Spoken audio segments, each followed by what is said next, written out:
Si puede pasar.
Ahí estoy en el aire.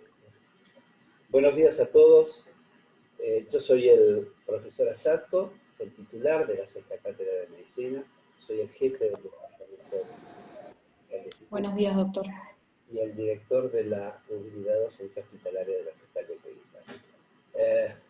Me presento hoy y voy a dar una especie de clase primero inaugural, porque estuve alejado de la actividad durante un mes porque... Lo escucha más ¿No se escucha bien? ¿No se escucha bien? ¿Hola?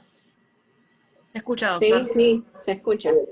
No, digo que estuve alejado de la actividad docente y asistencial por haber adquirido la neumonía por COVID, internado y bueno, bastante delicado. Me reintegro y me presento.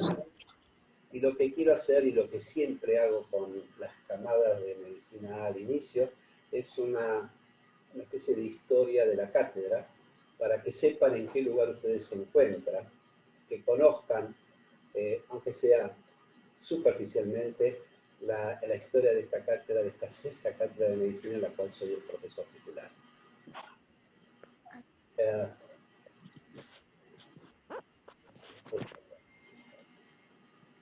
Bueno, la sexta cátedra de medicina comienza con la historia del Hospital de Clínicas, del viejo Hospital de Clínicas que estaba emplazado en lo que es la actual Plaza Usey, entre Paraguay, Junín, Córdoba y Uriburu. Acá vemos una foto de la época inicial, en 1881, es cuando se abrió, y esta es una foto de los primeros momentos en los cuales se ve la capilla. Esta capilla es la capilla de San Lucas, que es lo único que persiste del viejo Hospital de Clínicas y que ustedes la pueden ver en la Plaza Usey. San Lucas es un santo que es el santo de los médicos, era un médico de Antioquía, en Turquía, y representa precisamente a todos los médicos. Acá vemos el viejo Hospital de Clínica con esta plaza en el centro, eran pabellones de 2 pisos. Esta es la vieja Sala 4, que es el antecedente de nuestra sexta cátedra de medicina que funciona ahora en el piso 10 y 11 del Hospital de Clínicas Nuevo.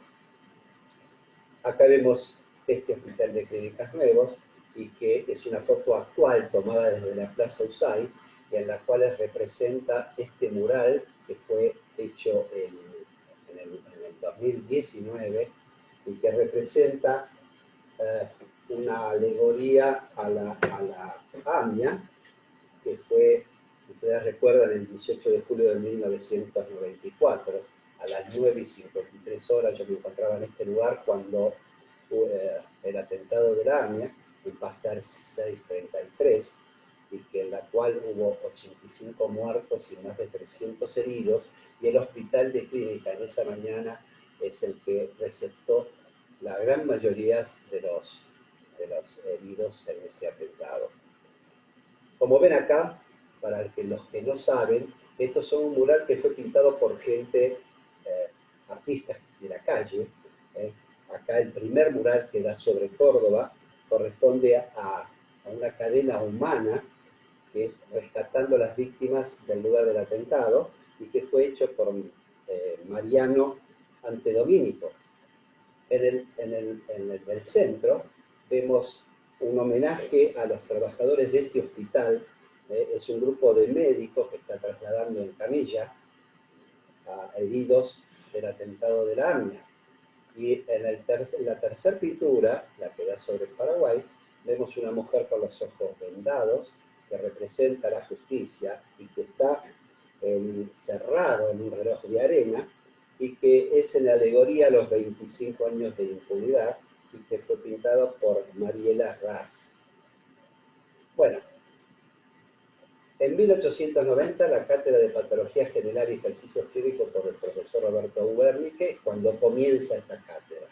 En 1907 la Cátedra de Semiología y Ejercicios Clínicos es comandada por el profesor Gregorio Araoz Alfaro, y es cuando adquiere un gran renombre, porque Gregorio Araoz Alfaro es el que profundiza la enseñanza de la semiología, y es rectora en Argentina y en Latinoamérica. Tiene publicado un tratado de 3 libros sobre semiología que lo utilizan en toda Latinoamérica. En 1911, por la cantidad de alumnos, se desdobla la cátedra de semiología y entra el profesor David Speroni. Y en 1928 ya Speroni crea el Instituto de Semiología, que lo denomina Araoz Alfaro, que funciona en esta cátedra.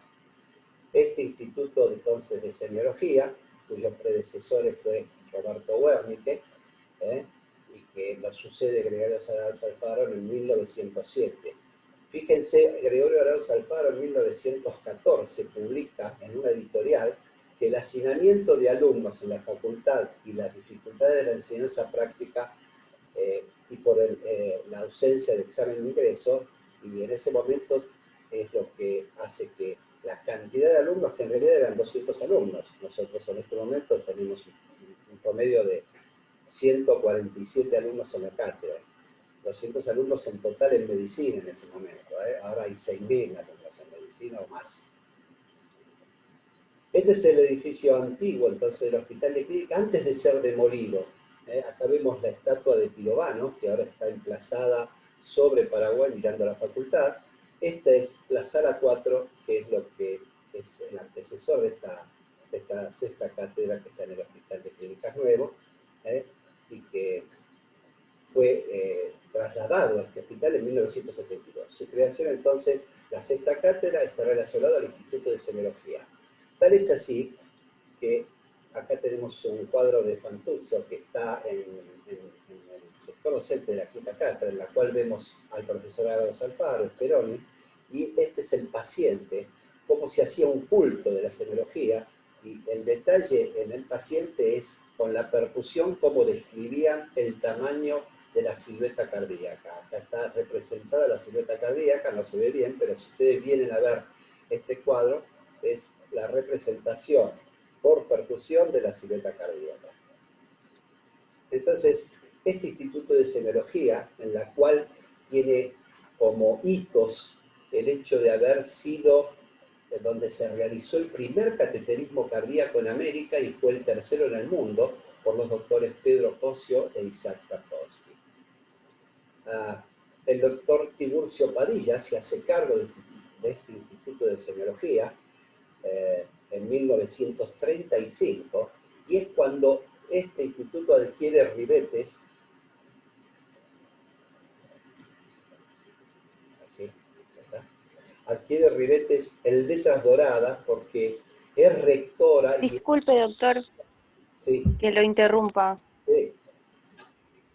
Dígame. pero hay compañeros que no pueden entrar a la reunión. Y ocurre porque este Zoom te da para 100 alumnos. No importa, esto está grabado y va a ser pasado en su momento a los alumnos que no han podido acceder, así que quédense tranquilos.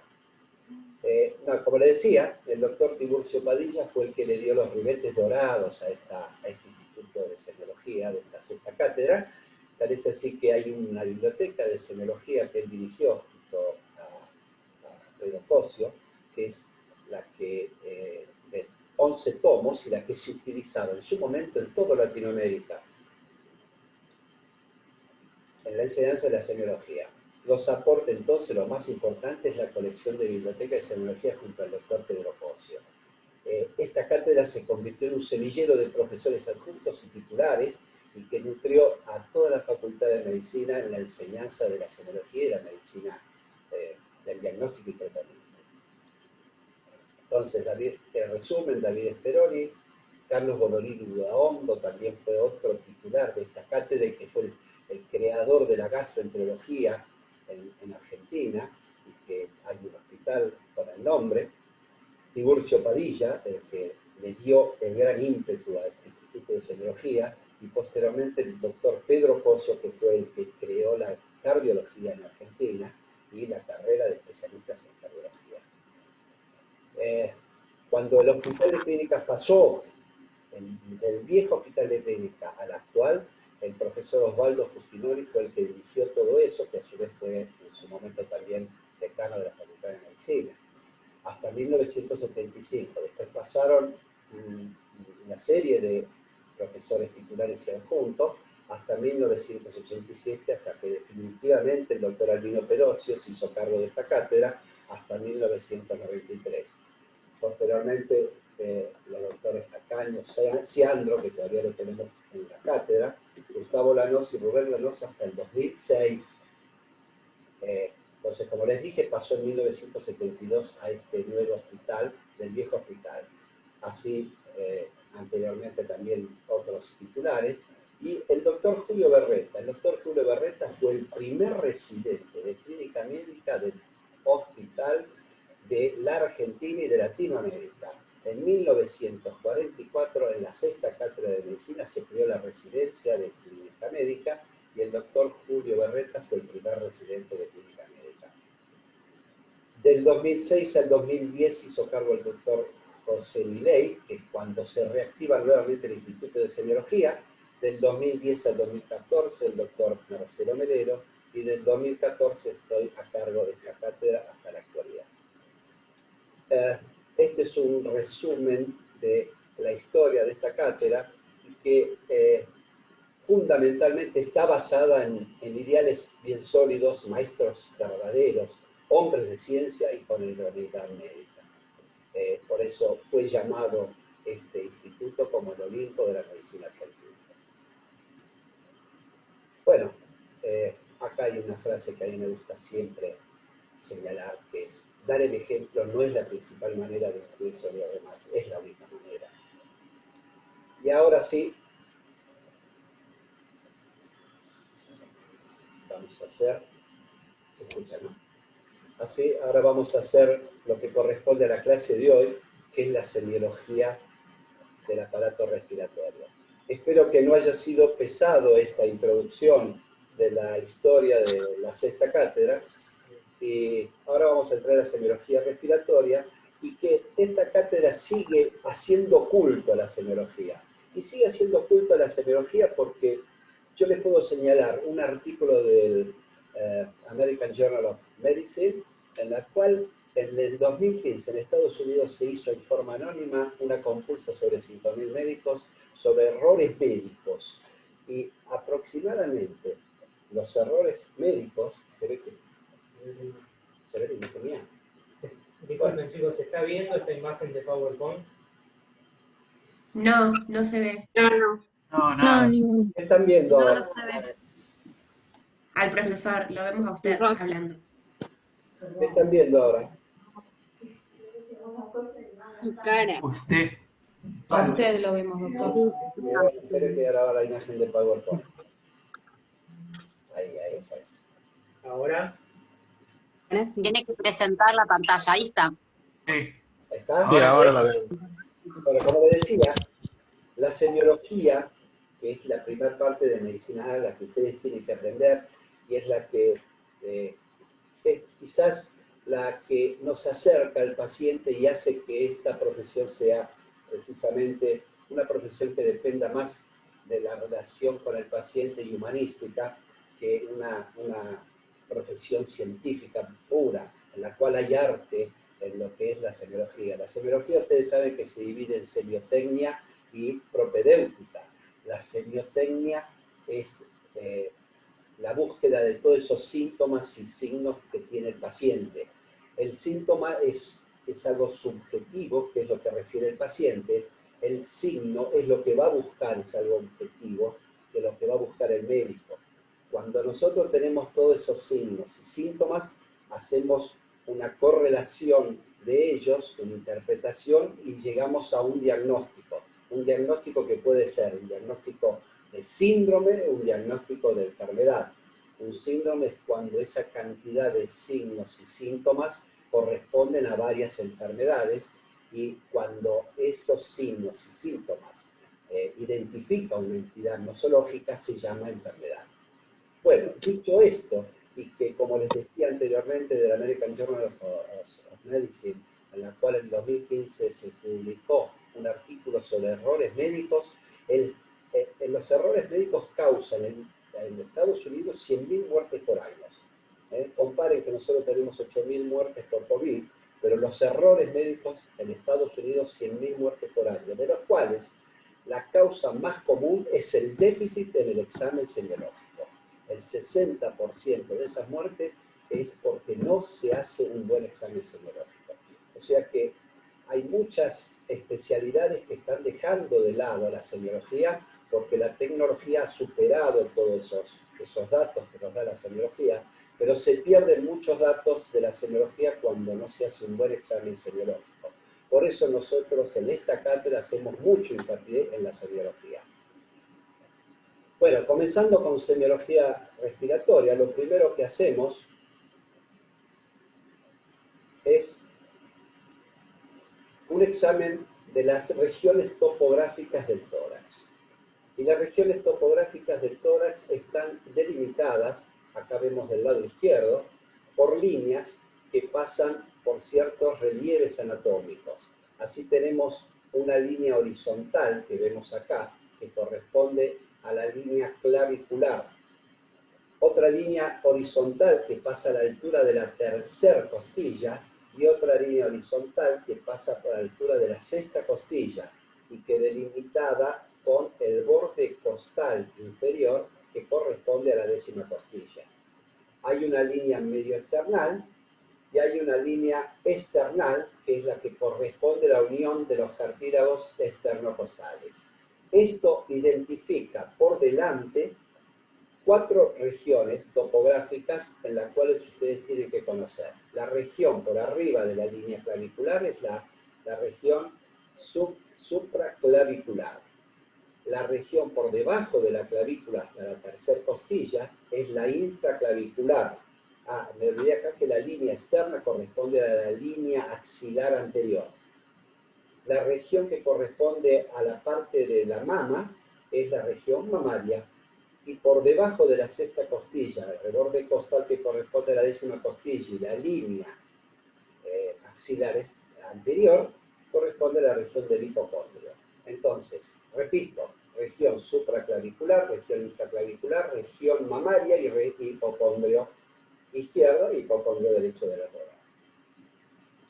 Por detrás está la línea de la columna, línea medial, está la línea escapular, una línea de la espina de la escápula horizontal que delimita esta línea horizontal, y una línea que pasa por debajo del vértice de la escápula a la altura de la séptima vértebra dorsal, y una línea inferior que corresponde a la duodécima vértebra dorsal.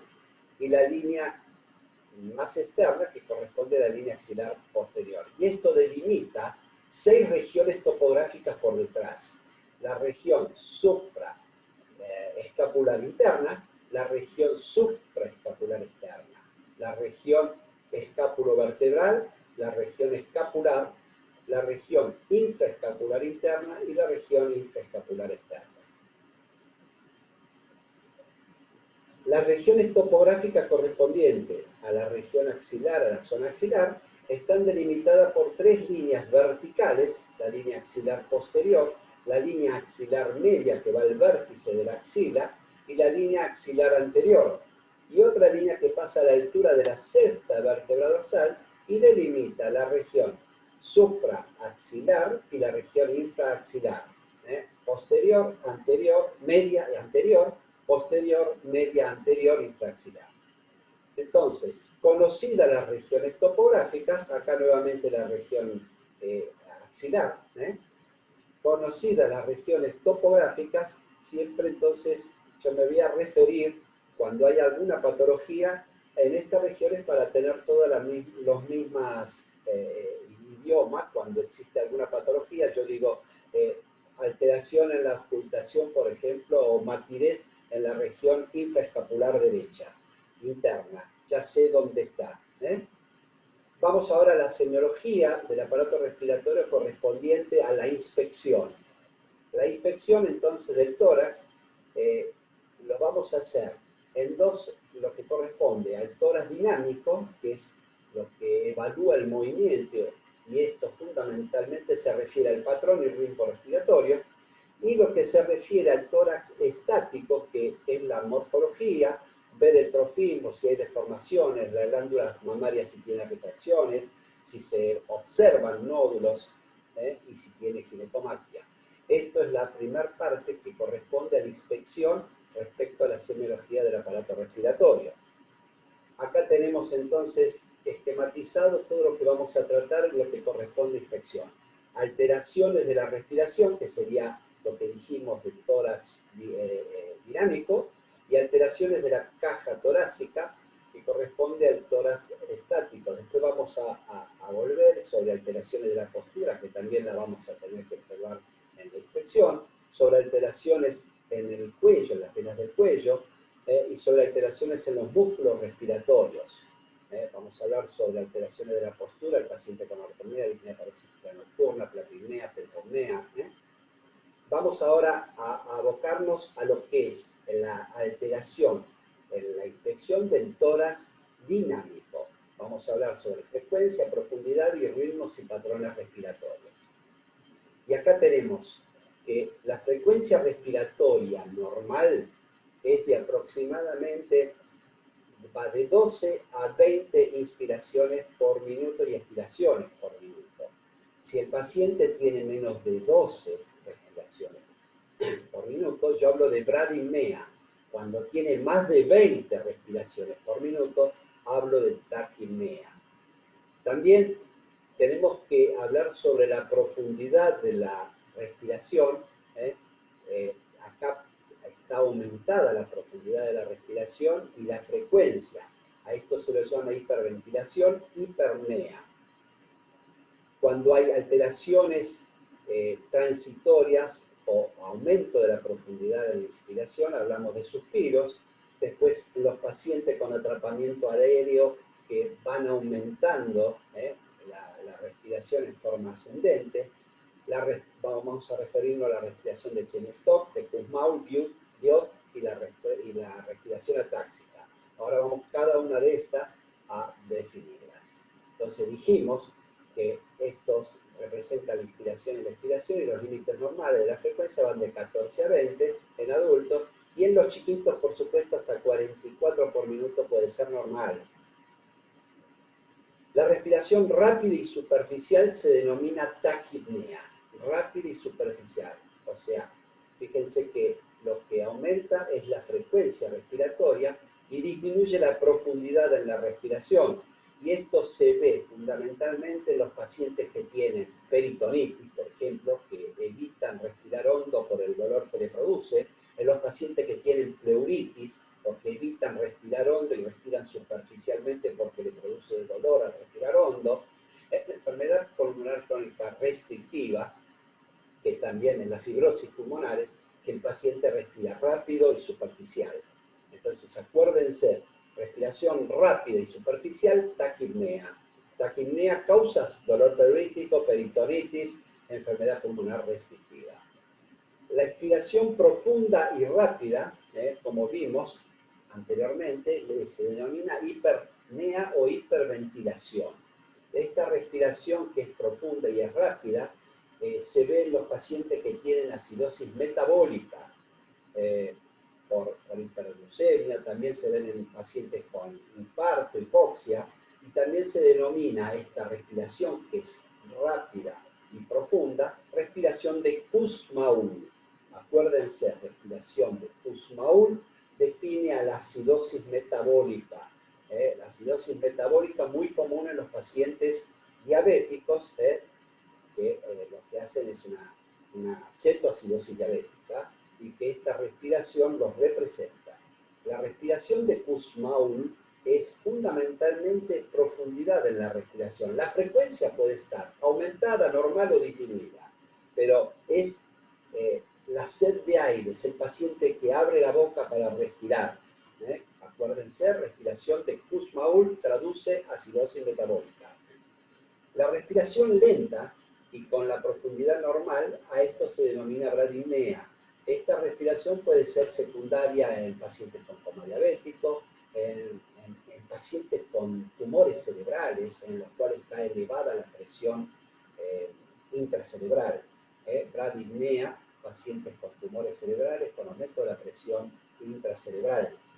También en los comas diabéticos, bradipnea.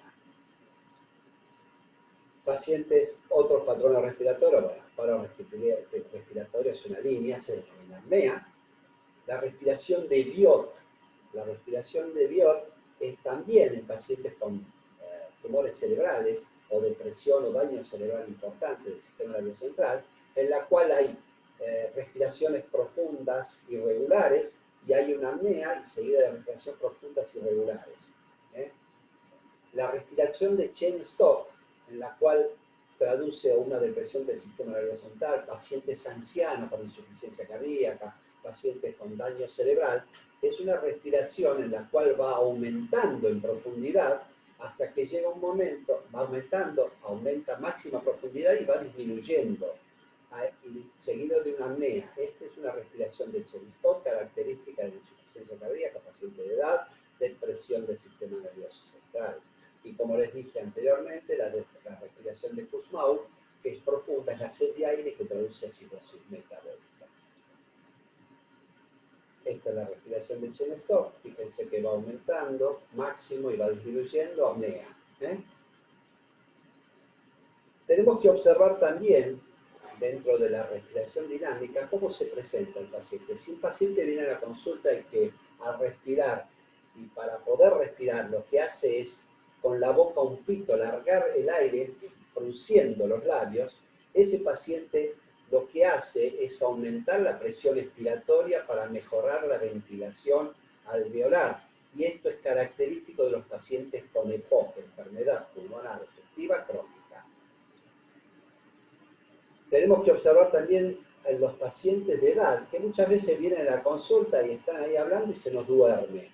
Este es el típico síndrome de Pickwick, el síndrome de Pickwick, que ya lo describió en sus novelas Charles Dickens, en el cual son pacientes obesos que lo que hacen durante el día es hipoventilación. Al hipoventilar disminuyen su presión de oxígeno y aumenta la presión de CO2, y eso los duerme durante el día, y de noche sufren apneas del sueño. Pacientes obesos que lo que hacen es hipoventilar, síndrome de Pickwick. Hay una nueva alteración, o sea, de la respiración, que es la bendopnea.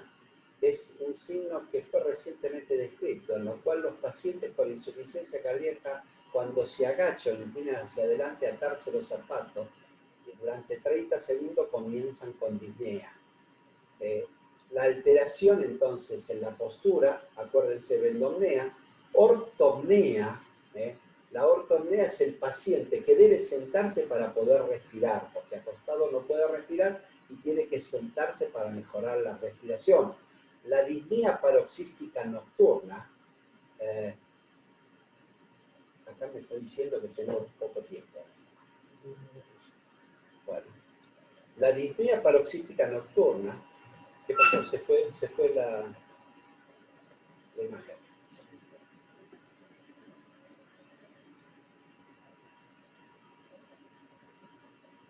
¿Me escuchan bien? Sí, Sí. sí. Doctor. Sí, sí, lo escuchamos bien. Sí, sí. Sí, escuchamos. Sí, sí, se ve. Nocturna es la que aparece 2 horas después de acostarse el paciente. Generalmente traduce insuficiencia cardíaca, pacientes que tienen edema y al estar en posición horizontal se reabsorbe ese edema, aumenta el volumen vascular, sobrecarga al corazón y se despiertan de noche con falta de aire, abren las ventanas. Ese es el paciente con disnea paroxística nocturna, que no aparece inmediatamente al acostarse, aparece a las 2 o 3 horas, que es el tiempo de reabsorción del edema en los pacientes con insuficiencia cardíaca. El otro tipo de alteraciones de la respiración con la postura es la platipnea. La platipnea es la inversa de la ortoapnea. Son pacientes que parado o sentado, desatura y tiene lo que se llama ortodeoxia. Eso significa que disminuye la presión de oxígeno, la saturación de oxígeno. La saturación de oxígeno, sepan que es aproximadamente el 97%. Pacientes parados desaturan, baja esa saturación de oxígeno y tienen que acostarse para poder mejorar la oxigenación. A eso se llama platipnea. ¿En qué caso se ven? Se ven en las comunicaciones del agujero de Bottal permeable, en la comunicación derecha-izquierda. Y en los pacientes de edad que tienen eso, van a tener platipnea. La trepopnea son pacientes que se ponen de costado para poder respirar mejor.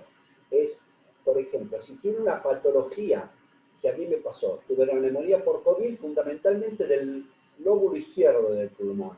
Yo para poder respirar mejor, me acostaba sobre mi lado derecho, que es el lado sano. Entonces mejora la perfusión del pulmón sano y mejora la saturación de oxígeno. Y la otra posición que hoy día se usa muchísimo es la posición en prono. Posición en prono es acostado boca abajo, el paciente con neumonía por COVID se le indica que respire en boca abajo, en posición de prono, porque con eso mejoran la saturación de oxígeno. Entonces acuérdense todas estas alteraciones de la postura en la respiración, repito, ortoapnea, disnea paroxística nocturna, platipnea, que respira mejor acostado, trepopnea mejor de costado, respiración, le agregamos a esto respiración en posición de prono y le agregamos la bendopnea, que es la disnea que aparece al agacharse, al atarse los zapatos después de 30 segundos y que traduce insuficiencia cardíaca. Bueno, pasemos a las alteraciones de la caja torácica. Las alteraciones de la caja torácica, usted sabe que la conformación torácica depende del hábito constitucional del individuo. Un paciente longilíneo tiene un tórax alargado, un paciente mediolíneo, las dimensiones torácicas son regulares, y un paciente brevilíneo, que es el paciente de baja estatura, es el que tiene el tórax más acortado longitudinalmente. Eso es lo que corresponde a la tipología, al hábito constitucional. Pero hay alteraciones en la conformación torácica, como el tórax enfisematoso. Paciente con enfisema pulmonar, ya sea congénito o adquirido, el enfisema congénito es por déficit de alfa-1-antitripsina, el adquirido generalmente es en los pacientes fumadores. Lo que hace este tórax enfisematoso es aumentar fundamentalmente el diámetro anteroposterior sobre el diámetro transversal. El tórax carenado, que es una alteración congénita, fíjense que en líneas continuas acá representa el tórax normal. El tórax carenado es el que tiene hacia el esternón, lo que se llama pecho de pollo, pecho carenado, que es en punta hacia adelante el esternón, y que esto a veces acompaña a ciertas alteraciones congénitas, como el síndrome de Marfan, por ejemplo, que es una alteración en el cromosoma 15, en la producción de fibrilina, en el tejido conectivo, y que produce alteraciones esqueléticas, cardiovasculares y oculares. Síndrome de Marfan es una de las causas del tórax paredado. El otro tórax que tienen que conocer es en la conformación, que es anormal, es el tórax infundibuliforme, en el cual el esternón está hendido, acá lo ven, representado en línea discontinua, está hendido, también se lo llamaba tórax de zapatero, porque en su momento también podría llegar a ser adquirido cuando el zapatero, la horma, la comprimía contra el esternón y adquiría este hundimiento del esternón. Pero generalmente es congénito y también forma parte de una alteración esquelética del síndrome de Marfan. Este es el tórax piriforme. El tórax piriforme es el aumento redondeado hacia atrás y hacia adelante. Es como una forma de pera que adopta el tórax. Y esto generalmente se ven en los chicos asmáticos cuando pasan a la adultez, que adquieren esa conformación de tórax piriforme. El tórax paralítico, en el cual el paciente mal alimentado, el raquitismo por déficit de vitamina D, también, en el cual aumenta el diámetro transversal respecto al antero-posterior, a diferencia del tórax enfisematoso, ¿se acuerdan? Y después tienen que observar la curvatura de la columna, que lo que corresponde en el antero-posterior es la curvatura de la cifosis dorsal fisiológica acentuada en los pacientes de edad por osteoporosis y aplastamiento anterior de la vértebra, la jiba dorsal. Esto se llama tórax cifótico senil.